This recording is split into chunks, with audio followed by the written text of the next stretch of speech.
देखुचंती देखि पारुचंती सेनापति आपण समग्र कलिंग आज पराजयर द्वार देश रे आमर अधिकांश सैनिक मृताहत आमे निशस्त्र एही बड़ी परिस्थिति रे हमकु हार स्वीकार करबाकू पड़िबो नचेत आउरी केते जे प्राणर बलिदान देबाकू पड़िबो ताहार कळना नाही सेनापति कळना नाही।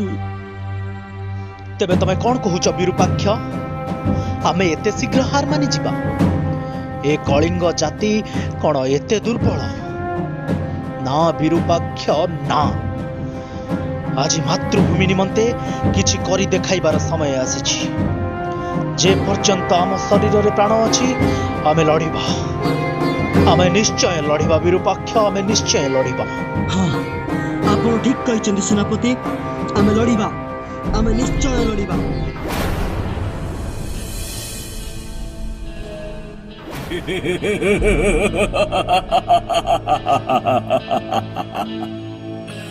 अपराजय कलिंग आज अशोकर पराक्रम आगे पालटिछि निसहाय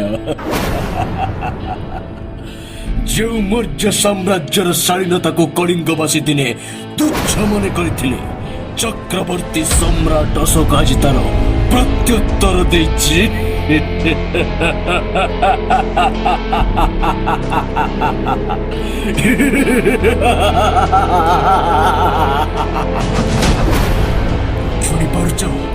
शुणी पारुछ सम्राट बिंदुसार आज ऐतिहासिक उत्सव मगध प्रजा मानकर कि उच्छ्वसित संवर्धना सती जेपरी आज ए चंडाशक नाम सार्थक होइछि। सुविशाल मौर्य साम्राज्यर अधिष्ठित सम्राट प्रबल प्रतापी दुर्जय पराक्रांत दिग्विजय सम्राट अशोकंकर जय हेउ। सेनापति रणवीर कह बंधु केउ संवाद आनी आसीछ? कलिंग विजयर शुभ संवाद मौर्य साम्राज्य चहल सृष्टि करिछि महाराज। एते दिनर दुर्बार लालसा अप्रतिहत स्वप्न आज सार्थक होइछि सम्राट सार्थक होइछि। ग्रामे ग्रामे नगरे नगरे डेंगुरा बजा सेनापति कलिंग विजय उत्सवर आयोजन कर। महामंत्री राधागुप्त आदेश दियंतु सम्राट। महामान्य महामंत्री आज ये युद्ध जय खुशी अशोक मुक्त हस्तरे दान करिवो जहार जे आवश्यकता अछि ताहा पूर्ण कराजिवो। सुना रूपा हीरा नीला मोती माणिक सब किछि प्रदान कराजिवो। यथाज्ञा सम्राट। विश्व विजयी प्रचंड प्रतापशाली सम्राट अशोकଙ୍କ आदेश निमिषक मध्यरे पालन कराजिवो।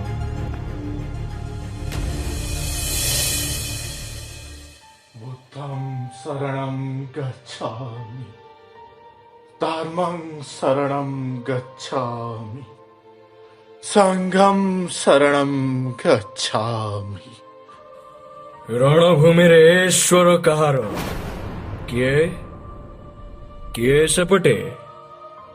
हे परम कारुणिक तथागत बुद्ध देखुछ धर्म क्षेत्र कलिंगर की विपर्जय।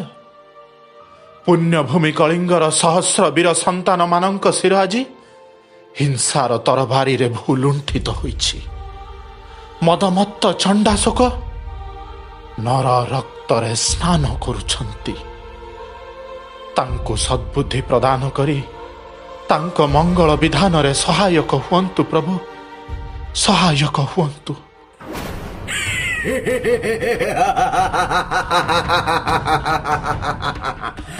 सन्यासी ए चंडाशकर तथागत बुद्ध कि मंगल करिवे? ए रणक्षेत्र भीतर को प्रवेश करिबार दुर्बुद्धि आपण को किए प्रदान कला? प्रथमे बुद्धं को निज प्राण पाई प्रार्थना करंतो। बुद्धं शरणं गच्छामि क्रोधं शरणं गच्छामि धर्मं शरणं गच्छामि खड्गं शरणं गच्छामि संघं शरणं गच्छामि। मूर्ख सन्यासी भाग्यं शरणं गच्छामि। हे तथागत बुद्ध, करुणार बारी सिंचन करी सम्राटंकर हृदय को करुणामय करंतु।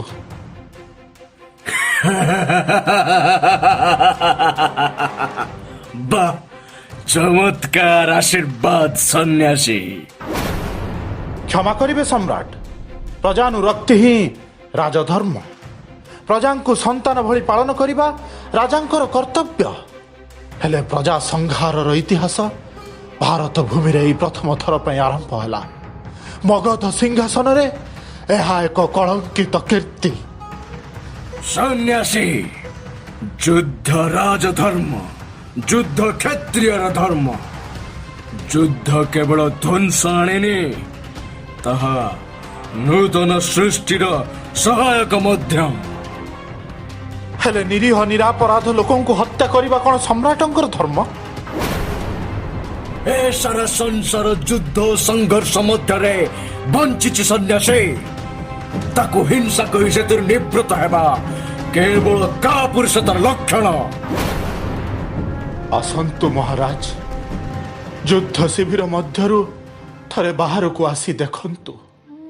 देखंतु महाराज, देखंतु देखंतु सम्राट अशोकंकर कलिंग विजयर दृश्य देखि पारुछंती। कलिंग भूमि किपरि मनीष रक्त रे रंजित। देखि पारुछंती दया नदीर जल को। आखि पुरई देखंतु महाराज, थरुटे आखि पुरई देखंतु। दया नदीर जल किपरि रुधिराक्त होई पड़िछि। कौन एपरी दृश्य देखि आपणको हृदय तिले मात्र विचलित हेउनाही, तिले मात्र विचलित हेउनाही।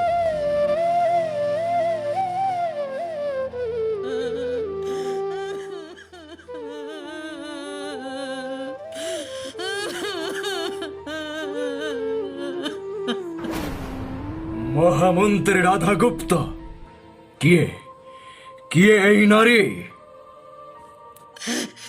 महाराज अशोक केउठारे अछंती, केउठी अछंती मणिमा? मु काले सुनिली मणिमा आज सब किछि दान करूचंती, जहार जहा आवश्यक पूर्ण करूचंती। मोर भी किछि मागिबार अछि। मु जणे अंधुणी मणिमा, मो इच्छा पूर्ण करंतु।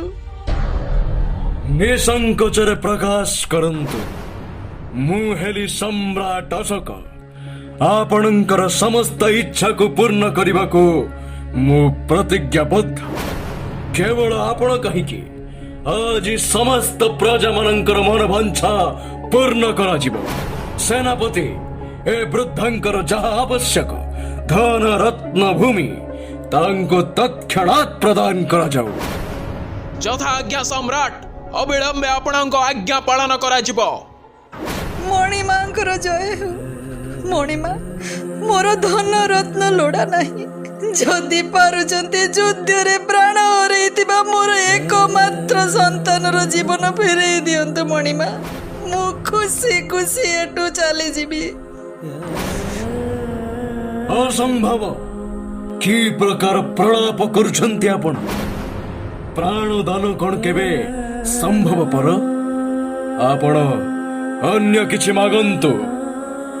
मगध सम्राट कोण एतिकी मात्र मागुणी मोर पूर्ण करि परिबेनी?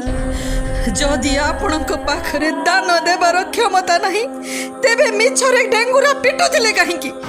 जदि प्राण दान करिबार सामर्थ्य आपणक पाखरे नहीं, तेबे आपणक प्राण नेबार अधिकार देला किए? काहींकी मणिमा, काहींकी? सामान्य नारीटिए होई एते आस्पर्धा? मगध सम्राट विश्व विजयी अशोकंकु एपरी भर्त्सना? आदेश दियंतु महाराज, एही क्षणी एहार शिरछेद करिवे। रही जाओ सेनापति, रही जाओ। अटकाइले काहींकि महाराज? आदेश दियंतु। सम्राट अशोकंकु एभली अशालीन मंतव्यर कौन क्षमा थाई पारे? ओ सन्यासी, ବନ୍ଦ କରନ୍ତୁ ଆପଣଙ୍କର ବାକ୍ୟ ବାଣ। ବନ୍ଦ କରିବି? କାହିଁକି ମହାରାଜ, କାହିଁକି? ଥରେ ବିଚାର କରନ୍ତୁ ସୁବିଶାଳ ମୌର୍ଯ୍ୟ ସାମ୍ରାଜ୍ୟର ଅଧିପତି ଚଣ୍ଡାଶୋକ କ'ଣ ଫେରାଇ ଦେଇପାରିବେ ସନ୍ତାନ ହରା ଅନ୍ଧୁଣୀ ବୁଢ଼ୀର ଏକମାତ୍ର ସନ୍ତାନକୁ? କୁହନ୍ତୁ ମହାରାଜ, କୁହନ୍ତୁ।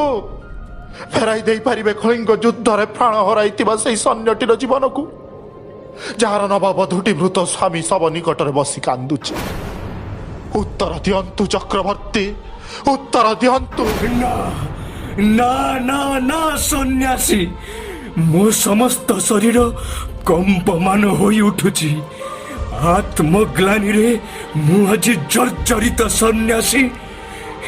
ହେ ସମ୍ରାଟ ଅଶୋକ କଳିଙ୍ଗକୁ ଜୟ କରିନାହାନ୍ତି, ବରଂ କଳିଙ୍ଗ ନିକଟରେ ପରାଜିତ ହୋଇଛନ୍ତି।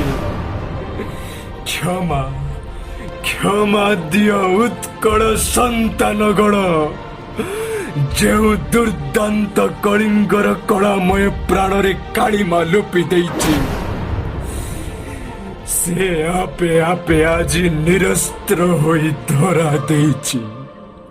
ତାକୁ ଶାସ୍ତି ଦିଅନ୍ତୁ, ଉତ୍କଳର ସନ୍ତାନଗଣ, ଶାସ୍ତି ଦିଅନ୍ତୁ। ହିଂସା ପ୍ରଣୋଦିତ ତରବାରୀର ଜୟ ପ୍ରକୃତ ଜୟ ନୁହେଁ ସମ୍ରାଟ। ଆପଣ ଠିକ କହିଛନ୍ତି ସନ୍ନ୍ୟାସୀ। ତରବାରୀର ଜୟ ପ୍ରକୃତ ଜୟ ନୁହେଁ, ମଣିଷ ହୃଦୟର ଜୟ ହିଁ ପ୍ରକୃତ ଜୟ। ସେନାପତି ରଣବୀର, ସମସ୍ତ ବନ୍ଦୀମାନଙ୍କୁ ଯଥାଶୀଘ୍ର ମୁକ୍ତ କରାଯାଉ। କଳିଙ୍ଗ ରାଜକୁମାରୀଙ୍କୁ କାରାଗାରରୁ ବାହାର କରି ଯଥାଶୀଘ୍ର ଶିବିର ମଧ୍ୟକୁ ଅଣାଯାଉ। ଏ ମଗଧ ସମ୍ରାଟ ଅଶୋକ ତାଙ୍କ ନିକଟରେ କ୍ଷମା ପ୍ରାର୍ଥୀ। ସେ ମୋର ବିଚାର କରି ଦଣ୍ଡ ବିଧାନ କରିବେ। ଯଥାଜ୍ଞା ସମ୍ରାଟ। ମହାମନ୍ତ୍ରୀ ରାଧାଗୁପ୍ତ, ସମ୍ରାଟଙ୍କ ନିର୍ଦ୍ଦେଶ, ଦେଶରେ ଥିବା ସମସ୍ତ ନର୍କପୁରୀକୁ ବନ୍ଦ କରି ସେଠାରେ ବୁଦ୍ଧ ବିହାର ପ୍ରତିଷ୍ଠା କରାଯାଉ। ସାରା ମୌର୍ଯ୍ୟ ସାମ୍ରାଜ୍ୟ ଧର୍ମ ରାଜ୍ୟରେ ପରିଣତ ହେଉ। ହେ କଳିଙ୍ଗ ରାଜକୁମାରୀ କାରୁବାକି, ସବୁ ବନ୍ଦୀମାନଙ୍କର ବିଚାର ସରିଯାଇଛି। ବର୍ତ୍ତମାନ କଳିଙ୍ଗର ଅକ୍ଷମଣୀୟ ଶତ୍ରୁ ଏ ଅଶୋକର ପାଳି। ଯେଉଁ ଦୁରାଚାରୀ ଅଶୋକ ଆପଣଙ୍କୁ ସର୍ବହରା କରିଛି, ତାର ପ୍ରତିଶୋଧ ନିଅନ୍ତୁ ରାଜକୁମାରୀ, ତାର ପ୍ରତିଶୋଧ ନିଅନ୍ତୁ। ପ୍ରତିଶୋଧ? ଯିଏ ନିଜେ କଳିଙ୍ଗ ବିଜୟୀ ସମ୍ରାଟ ଅଶୋକଙ୍କ ଶିବିରରେ ବନ୍ଦିନୀ, ତାର ବିଚାର ନ କରି ଆପଣ କେଉଁ ପ୍ରତିଶୋଧର କଥା କହୁଛନ୍ତି ସମ୍ରାଟ ଅଶୋକ? ହେ ମା କାରୁବାକି, ଭଗବାନ ବୁଦ୍ଧ ଅଶୋକଙ୍କ ହୃଦୟକୁ ପରିବର୍ତ୍ତନ କରିଛନ୍ତି। ଚଣ୍ଡାଶୋକ ଆଜି ଧର୍ମାଶୋକରେ ପରିଣତ ହୋଇଛନ୍ତି। କଳିଙ୍ଗ ଏବେ ବି ଅପରାଜେୟ ମା, କଳିଙ୍ଗ ଏବେ ବି ଅପରାଜେୟ। ସେ ତାର ବିଜେତାର ହୃଦୟକୁ ଜୟ କରିଛି। ସମ୍ରାଟ ଅଶୋକ, କଳିଙ୍ଗ ତା ଜୀବନରେ ଅନେକ ଶତ୍ରୁର ସମ୍ମୁଖୀନ ହୋଇଛି, ହେଲେ ଏଭଳି ଏକ ଶତ୍ରୁ ସେ ତା ଜୀବନରେ ପ୍ରଥମ ଥର ପାଇଁ ପାଇଲା, ଯାହାର ଦୁର୍ଲଭ ଶତ୍ରୁତାର ପଟାନ୍ତର ବିଶ୍ୱ ଇତିହାସରେ ନାହିଁ।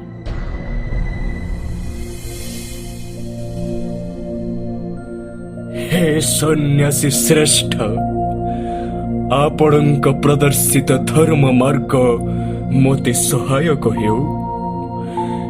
ଆପଣଙ୍କ ପବିତ୍ର ପଦ ତୀର୍ଥରେ ଏହି ହିଂସାର ତରବାରୀ ସମର୍ପଣ କରି ମୁଁ ଶରଣ ପଶୁଛି। ମୋତେ ଦଣ୍ଡ ଦିଅନ୍ତୁ ସନ୍ନ୍ୟାସୀ, ମୋତେ ଦଣ୍ଡ ଦିଅନ୍ତୁ। ଦଣ୍ଡ ତ କେବେଠାରୁ ମିଳିସାରିଲାଣି ସମ୍ରାଟ। ମଗଧର ଚଣ୍ଡାଶୋକଙ୍କ ହୃଦୟକୁ କଳିଙ୍ଗ ବୀର ବିଦୀର୍ଣ୍ଣ କରି ସାରିଛନ୍ତି। ହେ ସମ୍ରାଟ ଅଶୋକ, ବୁଦ୍ଧଙ୍କ ଧର୍ମ ମାନବ ଧର୍ମ, ଅନୁଶାସନର ଧର୍ମ, ସତ୍ୟ, ଅହିଂସା ଓ ପ୍ରେମର ଧର୍ମ। ଚାଲନ୍ତୁ ସମସ୍ତେ ସେହି ତଥାଗତ ବୁଦ୍ଧଙ୍କ ଶରଣାଗତ ହେବା।